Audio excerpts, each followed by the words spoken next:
You and your team have said you had a bad night, but your friend Nancy Pelosi actually framed the question that I think is on the minds of millions of Americans. Was this a bad episode or the sign of a more serious condition? It's a bad episode. No indication of any decision. He was exhausted.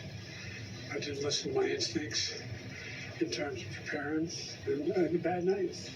You say you were exhausted, and I know you said that before as well, but you came, and you did have a tough month, but you came home from Europe about 11 or 12 days before the debate, spent 6 days in Camp David. Why wasn't that enough rest time, enough recovery time? Because I was sick. I was feeling terrible. Matter of fact, the docs with me, I asked them, they did a COVID test. We were trying to figure out what's wrong. They did a test to see whether or not I had some infection, a virus. I didn't. I just had a really bad cold. And did you ever watch the debate afterwards? I don't think I did, no. Well, what I want to get at is, what were you experiencing as you were going through the debate? Did you know how badly it was going? Yeah, look. The whole way I prepared, nobody's fault mine. Nobody's fault but mine.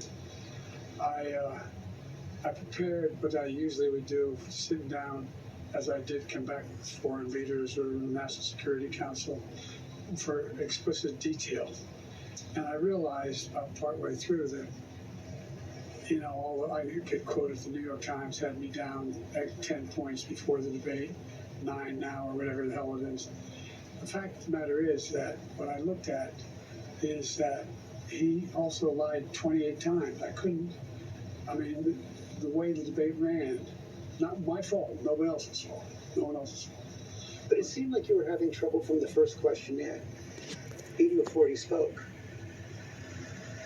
Well, I just had a bad night. George Stephanopoulos with the president. So much riding on tonight's interview. President Biden remains defiant, but his performance under scrutiny, with a growing number of top Democrats calling for him to drop out of the race. Here's ABC's Rachel Scott.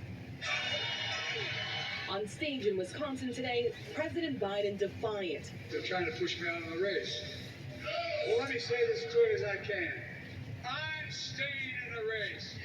The president trying to stop the bleed as a growing chorus of top Democrats implore him to consider dropping out.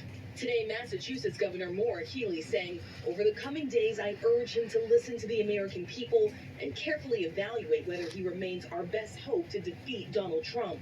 Even steadfast supporters like California Governor Gavin Newsom acknowledging the pressure. This is a really important week and weekend.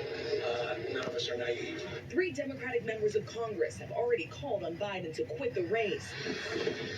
And attention is turning to Vice President Kamala Harris, who stood with the president to watch the 4th of July fireworks and has been increasingly at his side as he navigates perhaps the toughest of his political career.